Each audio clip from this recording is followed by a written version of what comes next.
Hello family and friends, twizere ko mumeze neza. Tubahaye ikaze kuri Muhoza Real Talk. Hashize igihe kinini cyane, ndabizi ko mwankumbuye nanjye narabakumbuye, ariko muraza kumbabarira. Twagize ibyago n'impamvu namaze igihe kinini nta postinga cyangwa se ntabaha ibiganiro. Ubwo rero muraza kunyihanganira, ntago nari meze neza mu mutima wanjye, ntago nari ndi stable ku buryo nari bubahe ibiganiro cyangwa mbahe inkuru muba mwaduhaye. Niyo mpamvu yabiteye, twabuze umuntu, ntabwo twari tumeze neza, ntabwo nari ndi tayari rero. Hanyuma rero ntabatindiye nk'ibisanzwe, mvuga inkuru muba mwampaye, hanyuma tukaza gutanga ibitekerezo uko tubyumva muri comment inbox, ahantu hose wumva we hakoroheye.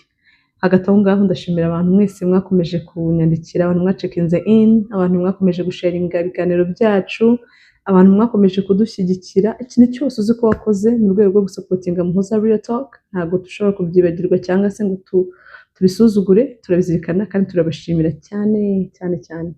Hanyuma rero ntizimbye mu magambo cyangwa ngo mbakerereze, inkuru y'uno munsi nahawe ni inkuru nahawe n'umuntu w'umusore. Uti byagenze bite, bimeze biti? Umuhungu yatubwiye ati nakundanye n'umukobwa kuri Facebook, hanyuma donc ndamwandikira nawe akanyandikira, tukaganira, tukabazanya amakuru uko ameze bisanzwe tubujyanye byo kuri Facebook. Ariko ngo namwandikira ati waramutse, umukobwa akansubiza ati reka twe bwije ntabwo tubyutse, ubu ngubu twebwe tugiye kuryama. None se utuye he? Umukobwa ati ambwira aho atuye, atuye mu bihugu byo hanze.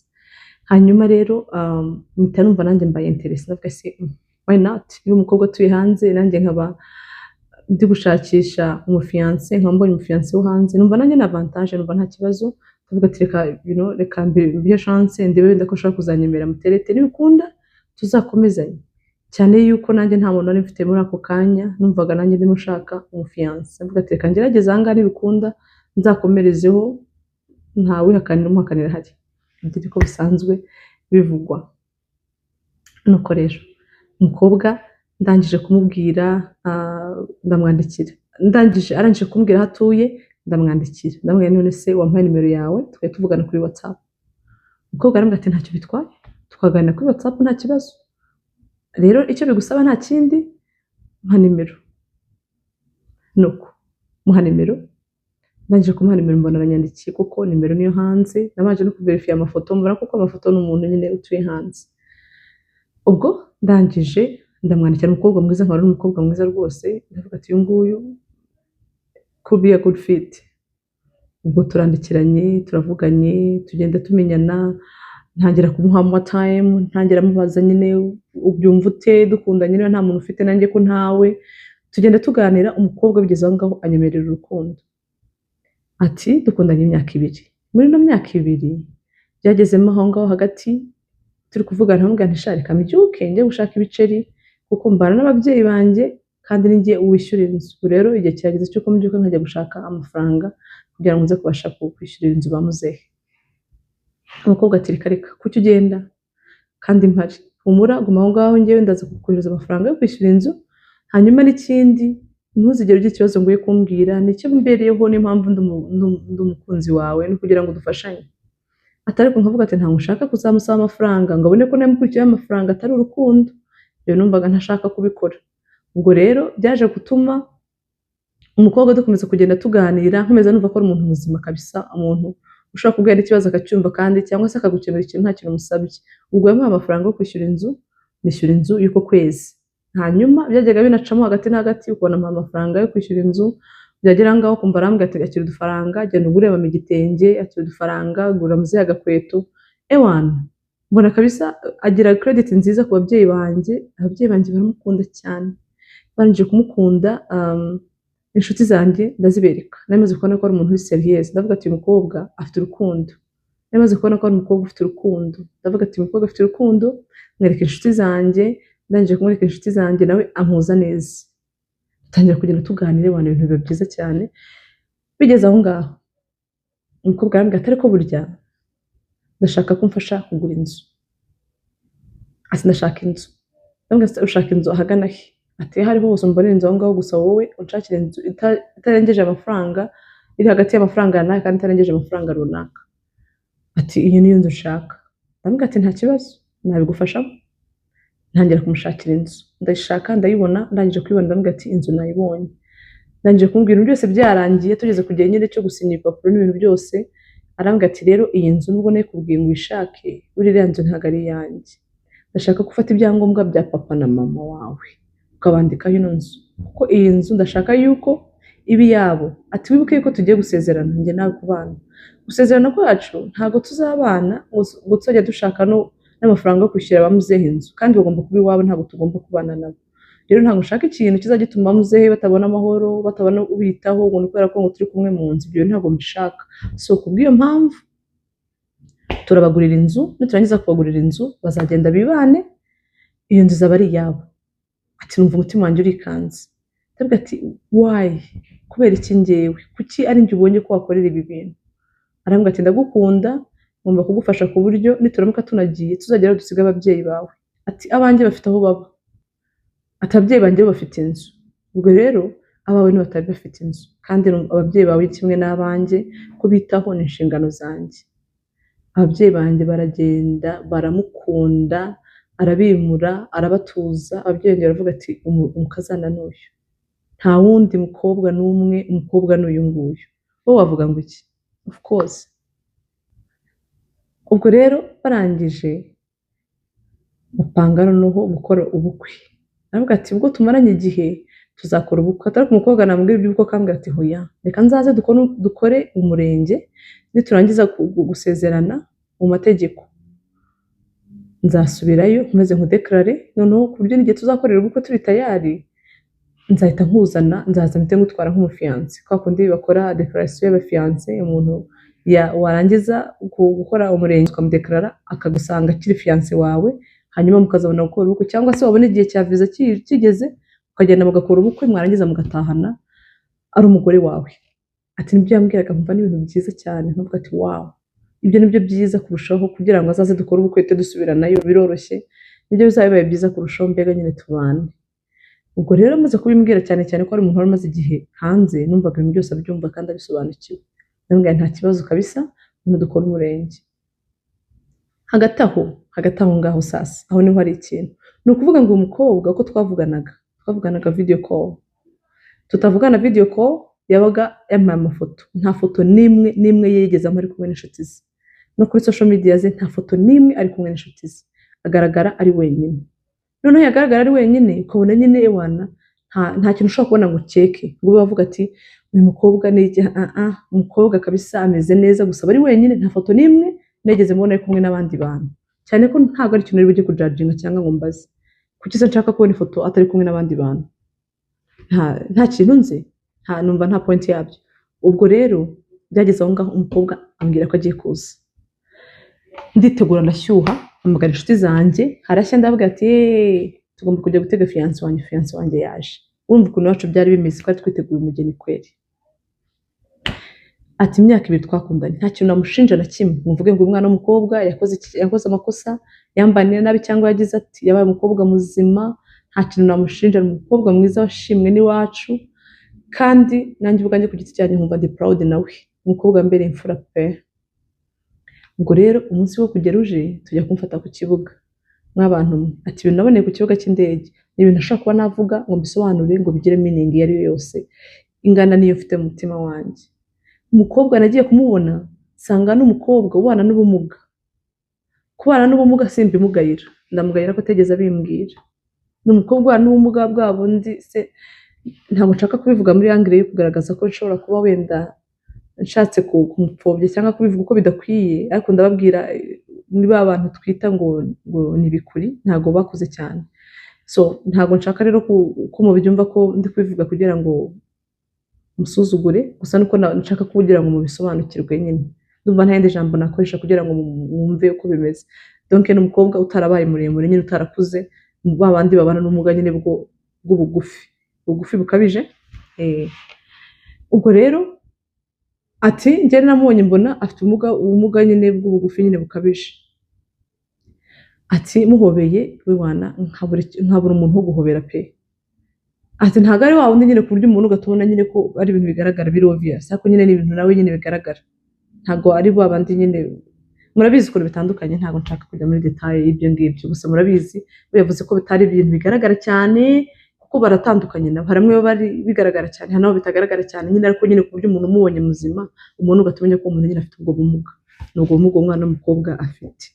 Ati rero njye amafoto yose nabonaga yari amafoto ye ya pasiporo agaragaza isura, ni umukobwa mwiza pe, ni umukobwa mwiza, ni umukobwa mwiza. Ubwo rero njye niboneraga pasiporo ze, hano amafoto ye ya pasiporo nta kintu nabonaga kimwe kinyereka yuko ashobora kuba afite ubwo bumuga. Umwana w'umukobwa yamishe kumbwira yuko afite ubwo bumuga, nanjye mu mutwe wanjye nkumva ibyo bintu ntazi uburyo nshobora kubyakira, cyangwa nambwira ziti none se uyu ni umugore wawe ugiye gushaka, uyu ni wandi uruga gutubwira uyu ni umugore wawe, nkumva nyine binkojeje isoni, urumva bakambwira bati uyu ni umukobwa wari ugiye gushaka, n'uyu nguyu ni umugore wawe watubwiraga, ati ye baba we, atihangane, nkumva abantu barimo baranyihanganisha kandi koko nkumva nanjye ndababaye. Ati bigeze aho ngaho urukundo namukundaga numva ruhinditsemo urwango, ndavuga se iyo ambwira mbere hose ko uko bimeze nkabiprosesinga mu mutwe wanjye, nkakundana nawe nzi ko afite kino kibazo, kuki yampishe? Ati se umuntu ampishe iki ntazampisha n'ikindi kitari iki?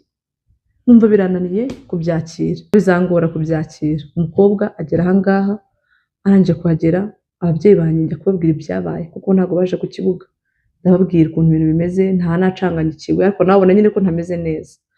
Ubwo ngeze mu rugo nawe ajya iwabo, bo baramutwara nanjye njya iwacu. Ubwo rero iwacu niba nabwiye ikibazo ukuntu kimeze, ndabasobanurira. Ababyeyi bati sha mwana wacu, ati ntabwo wahemuka, ati uko kujya guhemuka umuntu udutuye mu nzu ye, umwana ugutaye amafaranga angana kuriya, umwana akweretse urukundo rungana kuriya, ati impamvu atabikubwiye, ati nuko yumvaga ko nabikubwira uzamwanga, ati cyangwa ndashobora kumwemera, ati niyo mpamvu, atari ko ntabwo wahemuka, ati reka tuhemuke kuko abantu mwari mufite gukora umurenge iwabo, tumaze kuvugana n'abiwabo nabo baravuganye natwe, ati iwabo tumaze kuvugana kano kanya tuhinduka uvuga uti ntabwo uri bujye mu murenge, ntabwo ugisezeranye ntugikomezanyije nawe, ati hoya mwana wa, ati hangane, ati rwose nawe ntacyo atagukoreye ngo akwereke ko agukunze, ati byihanganire.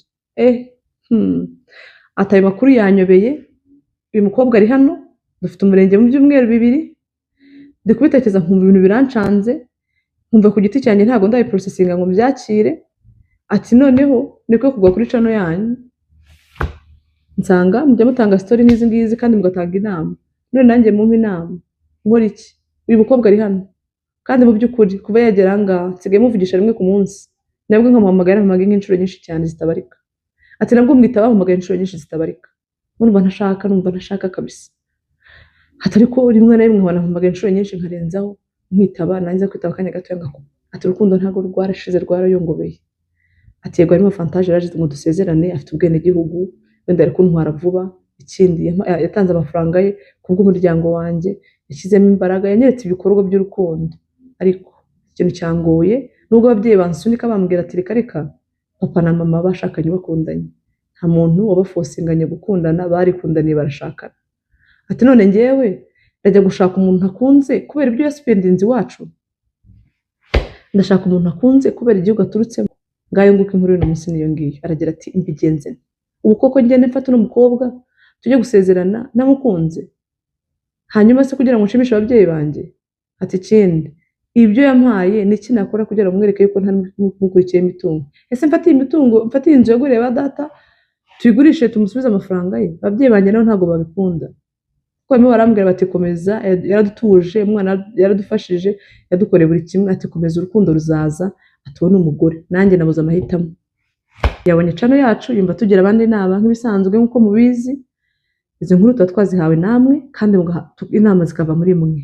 Ibyo ngibyo nuko bimeze rwose, nta kintu kirimo kintu cyo guca ku ruhande.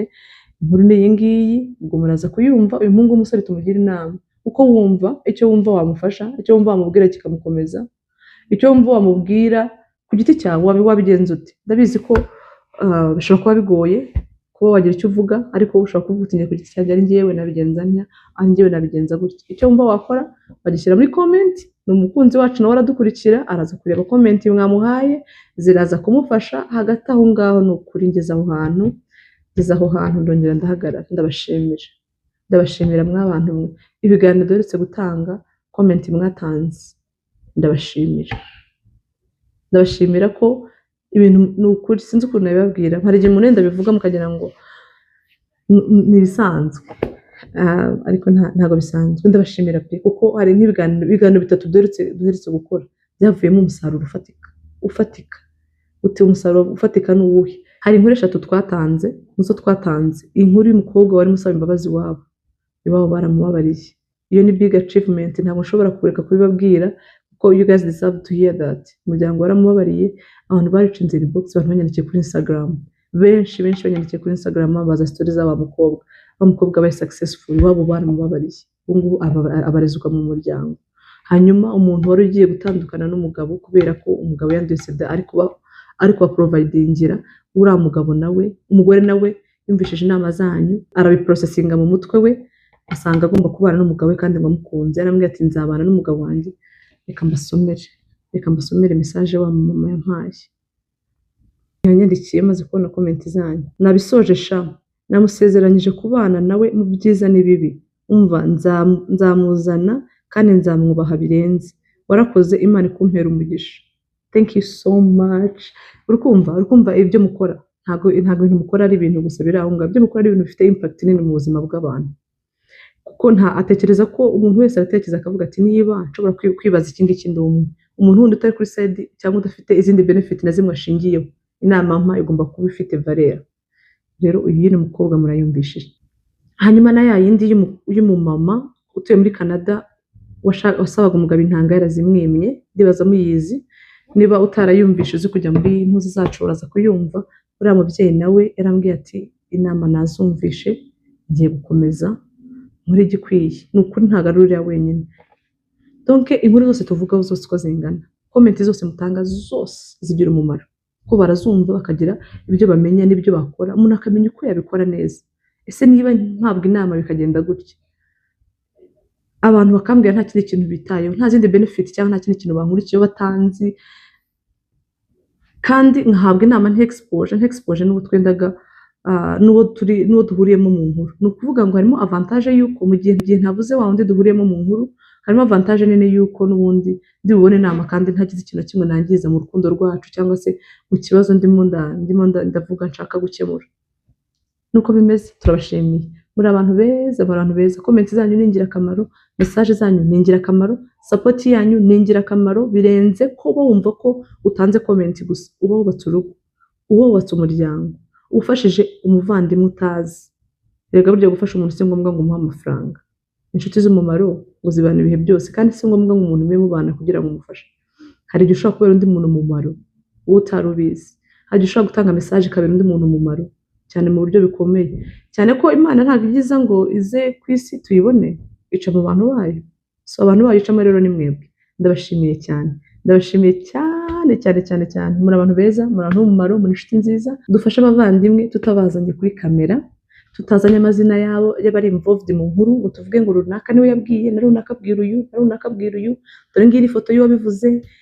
Ibyo ngibyo ntabwo ari byo dukeneye kugira ngo twumve inkuru, kandi ntabwo ari byo dukeneye kugira ngo dutange inama. Hari benshi bafite ibyo bashaka kuvuga ariko batifuza kuza kubera gutinya kamera, kubera gutinya ingaruka za nyuma y'ikiganiro yatanze.